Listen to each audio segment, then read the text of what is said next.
Praise the lord. మహోన్నతుడైన యేసయ్య నామానికే మహిమ కలుగును గాక.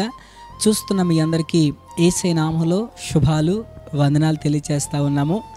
ఈ ప్రత్యేకమైన సమయంలో యేసుక్రీస్తు వారి యొక్క బలియాగం మనందరికీ తెలిసిందే.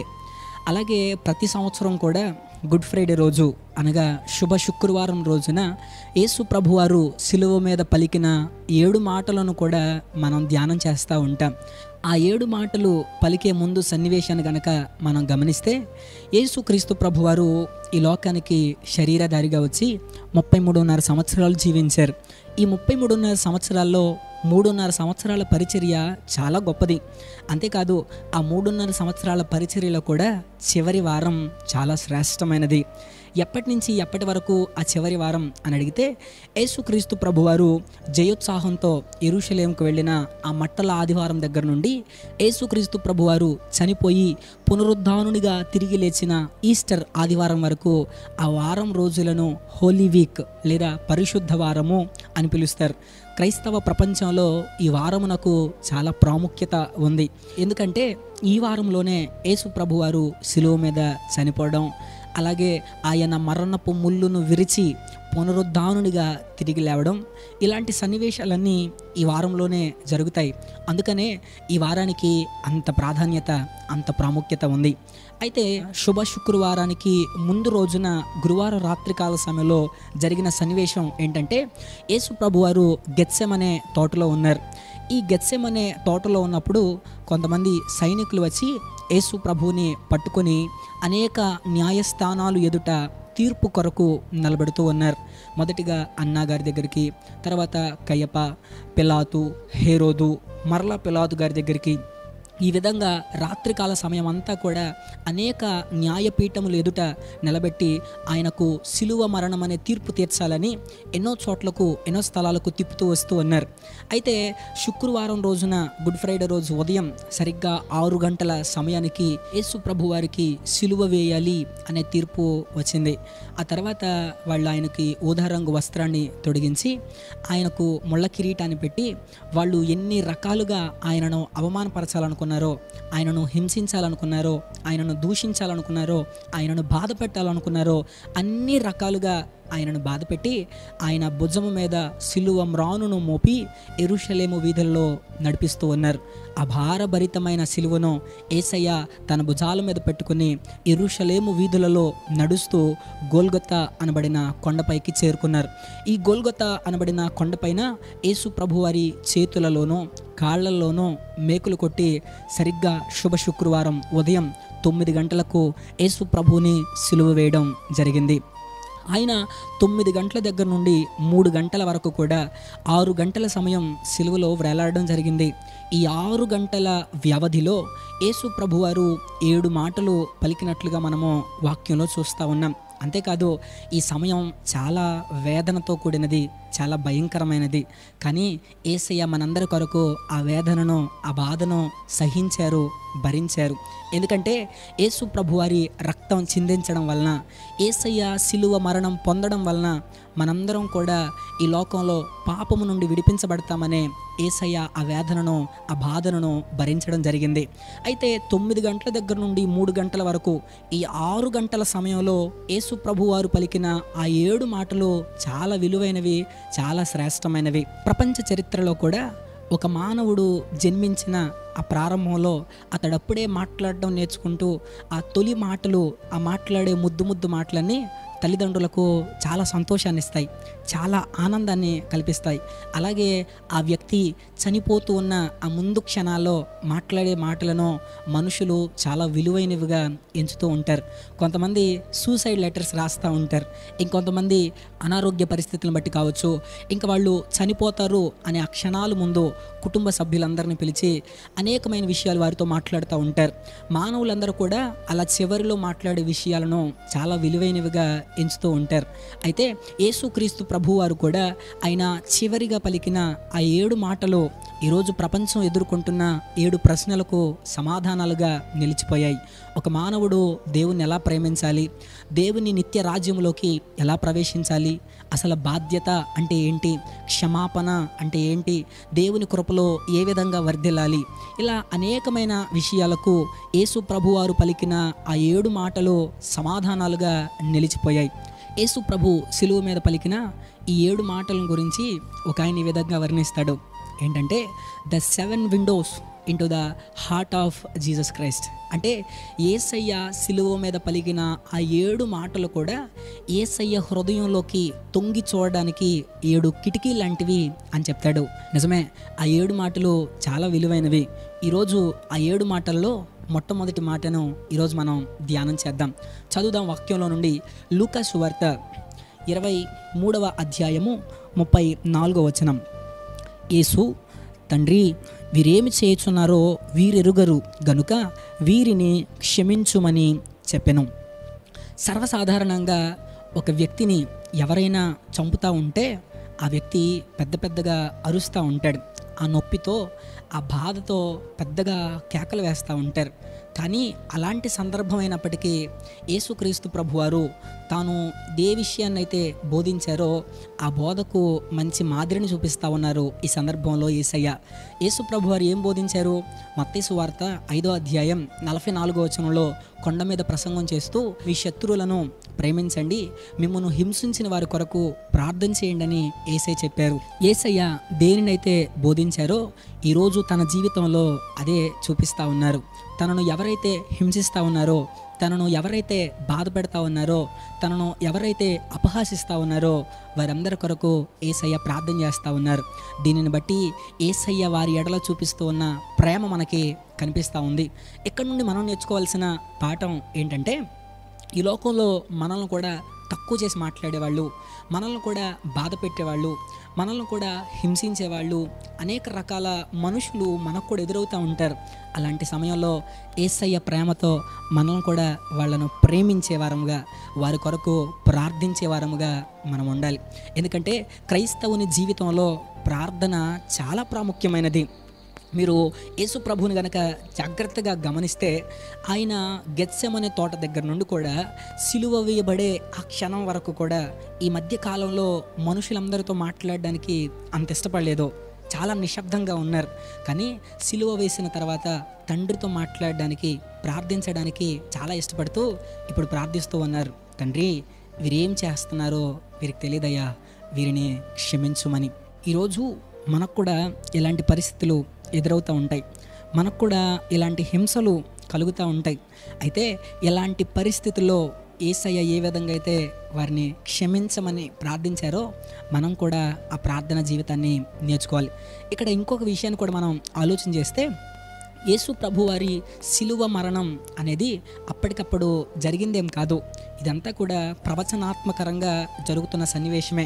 యేసు ప్రభువారు సిలువలో ఈ విధంగా ప్రార్థిస్తారని, ఈ విధంగా ఆయన విజ్ఞాపన చేస్తారని భక్తులు ప్రవక్త అయిన యెషయా గారు ముందుగానే తెలియపరిచారు.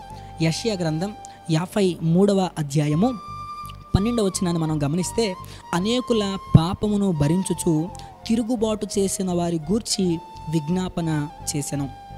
పాపమును భరించింది ఎవరు? మన ప్రభు అయిన యేసుక్రీస్తు వారు. ఎవరి కొరకు ఆయన ప్రార్థన చేశారు? తనను ఎవరైతే హింసించారో, తనను ఎవరైతే బాధ పెట్టారో, తనను ఎవరైతే గాయపరిచారో, తనను ఎవరైతే దూషించారో, తనను ఎవరైతే అవమానపరిచారో వారందరి కొరకు కూడా యేసయ్య ఈ సందర్భంలో ప్రార్థన చేస్తూ ఉన్నారు. అయితే అద్భుతమైన విషయం ఏంటంటే, యేసయ్య చేసిన ప్రార్థనకు జవాబు వచ్చినట్లు మనము వాక్యంలో చూస్తూ ఉన్నాం. ఎక్కడొచ్చింది జవాబు? ఎలా వచ్చింది జవాబు అని అడిగితే, యేసుక్రీస్తు ప్రభువారు చనిపోయి పునరుద్ధానుడిగా తిరిగి లేచి 40 రోజులు తనను ప్రజలందరికీ కనుపరుచుకొని ఆరోహణమై వెళ్ళిపోయారు. అలా జరిగిన 10 రోజులకు పెంతుకొస్తు అనే పండుగ వచ్చింది. ఆ పెంతుకొస్తు అనే పండుగ రోజున చెదిరిపోయిన యూదులందరూ కూడా యెరూషలేముకు వచ్చారు. అదే యెరూషలేములో మేడగదిలో 120 మంది శిష్యులు అత్యాశక్తితో పరిశుద్ధాత్మను కొరకు కనిపెడతా ఉన్నారు. ఆ పరిశుద్ధాత్మను కొరకు కనిపెడుతున్న సమయంలో వారందరి మీదకి పరిశుద్ధాత్మ దేవుడు దిగివచ్చారు. మనం అపోస్తుల కార్యముల గ్రంథం 2వ అధ్యాయం 1వ వచనంలో చూస్తాం. వారు ఆత్మ చేత నింపబడి అన్య భాషలు మాట్లాడటం ప్రారంభించారని వాక్యం చెప్తా ఉంది. వారు ఈ విధంగా అన్య భాషలు మాట్లాడుతూ ఉన్న ఈ సమయంలో ఆ కేకలు, ఆ శబ్దాలన్నీ యెరూషలేం అంతా కూడా వ్యాపించాయి. యెరూషలేం అంతా ఎప్పుడైతే ఇవన్నీ వ్యాపించాయో, ఏంటి ఈ కేకలు, ఏంటి ఈ శబ్దాలు అని యెరూషలేముకు వచ్చిన ప్రజలందరూ కూడా ఈ మేడగది దగ్గరకు వచ్చారు. ఇప్పుడు పేతురయ్య గారు నిలబడి వారందరి ఎదుట ధైర్యంగా సాక్ష్యాన్ని చెప్తా ఉన్నాడు. ఏమన్నా తెలుసా? ఇదిగో మీరు జీవాధిపతిని చంపేశారు, ఆయనను దేవుడు మృతులలో నుండి లేపాడు, మరణము ఆయనను బంధించి ఉంచుట అసాధ్యం, దీనికి నేను సాక్షిని అని చాలా ధైర్యంగా సాక్ష్యం చెప్పాడు. ఈ సాక్ష్యాన్ని ఎప్పుడైతే పేతురు గారు తెలియపరిచారో వాక్యంలో ఉంటుంది, ఆ దినమున ఇంచుమించు 3,000 మంది బాప్తిస్మం పొందారంట. నిజంగా వాళ్ళే కాదు, వారి తర్వాత అనేక వేల మంది యేసు ప్రభుని సొంత రక్షకునిగా అంగీకరించి బాప్తిస్మం తీసుకున్నట్లు మనము వాక్యంలో చూస్తూ ఉన్నాం. అలా మార్పు చెందిన వాళ్ళలో అపోస్తులుడైన పౌలు గారు కూడా ఒకరు. ఈరోజు నీవు నేను మనమంతా కూడా రక్షణ పొందాము అని అంటే ఆ రోజు యేసయ్య చేసిన ప్రార్థన. ఆయన ఒకరోజు ప్రార్థన చేస్తూ అంటారు, రాబోవు కాలమందు విశ్వసించబో వారి కొరకు నేను ప్రార్థిస్తున్నానని. ఈరోజు మనమంతా కూడా యేసు ప్రభుని తెలుసుకోగలిగామంటే, ఆ రక్షణ పొందుకోగలిగామంటే యేసయ్య చేసిన ప్రార్థన. ఈరోజు ఈ మాటలు వింటున్న ప్రియ సహోదరుడా, సహోదరి, నీ జీవితంలో కూడా అనేకమైన శ్రమలు మనుషుల నుండి వస్తున్నాయా? నీ జీవితంలో కూడా అనేకమైన ఇబ్బందులు మనుషుల ద్వారా కలుగుతూ ఉంటే వాటిని బట్టి బాధపడొద్దు. ఎందుకంటే వాక్యం చెప్తా ఉంది, ఈ లోకంలో మీకు శ్రమ కలుగుతూ ఉందని.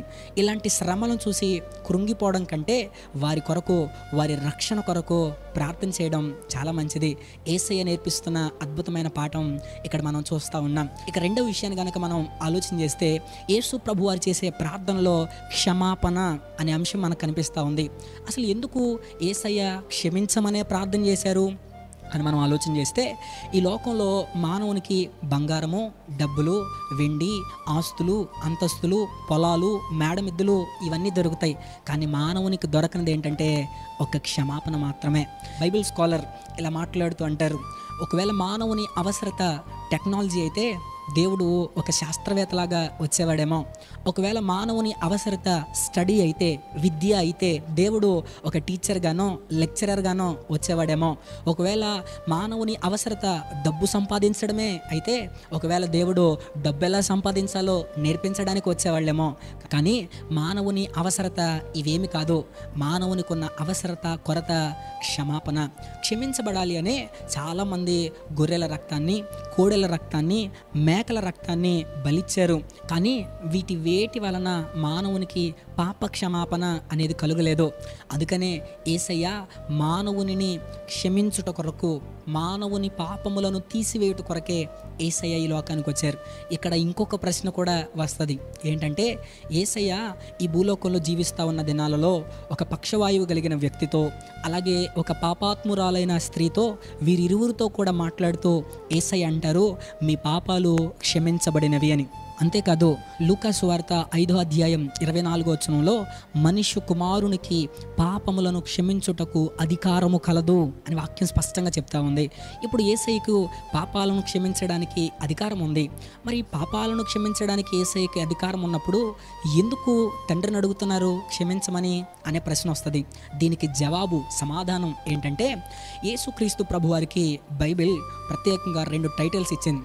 ఏంటంటే, ఒకటి సన్ ఆఫ్ గాడ్, రెండోది son of man. Son of God అంటే ఆయన దేవుడు, ఆయన దైవత్వాన్ని గురించి చెప్తూ ఉన్న మాట.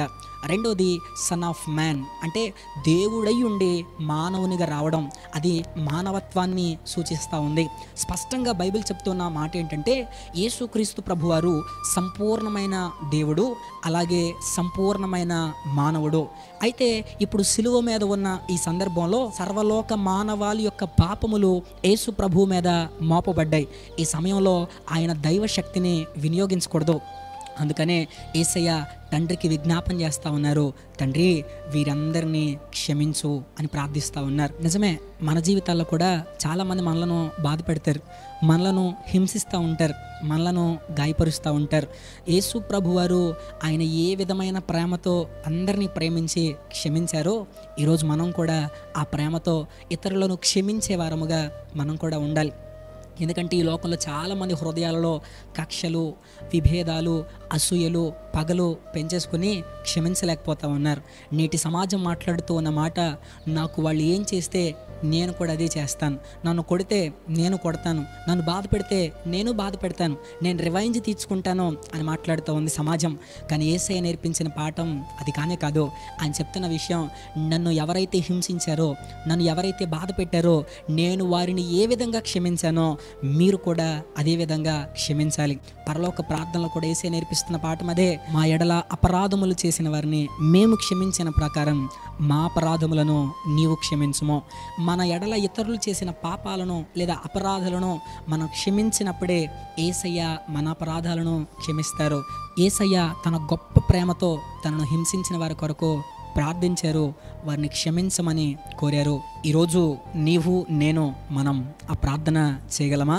వాక్యం చెప్తా ఉంది, శాశ్వతమైన ప్రేమతో నేను మిమ్మల్ని ప్రేమిస్తున్నానని. యేసయ్య ప్రేమను కలిగిన వారముగా అనేకుల రక్షణ కొరకు మనం ప్రార్థించేవారిగా ఉండాలి. అంతేకాదు, మనము ఏ విధంగా అయితే యేసయ్య దగ్గర పాప క్షమాపణ పొందామో ప్రతి ఒక్కరికి ఆయన దగ్గర మాత్రమే పాప క్షమాపణ అనేది కలుగుతుంది అనే సత్యాన్ని మనము తెలియపరిచేవారిగా ఉండాలి. ఈరోజు అనేకుల రక్షణ కొరకు ప్రార్థన చేద్దాం, అనేకులకు ఈ సత్యాన్ని తెలియపరచుదాం. ఎందుకంటే వాక్యంలో ఉంటుంది, ఈ యుగ సంబంధమైన దేవత అవిశ్వాసులైన వారి మనోనేత్రాలకు గుడ్డితనం కలుగు చేసేసిందని. వారి మనోనేత్రాలు వెలిగించబడాలని, ప్రతి ఒక్కరూ ఈ సత్యాన్ని గ్రహించాలి, తెలుసుకోవాలని వారి కొరకు ప్రార్థన చేద్దాం. వారి రక్షణ కొరకు, వారు ఆ నిత్య జీవాన్ని పొందుకునేలాగా మనం కూడా ప్రయాసపడదాం. దేవుడి మాటలు మనందరి వెనుకడిలో ఆశీర్వదించునుగాక. ఆమెన్. దేవుని కృప మీ అందరికీ తోడుగా ఉండునుగాక.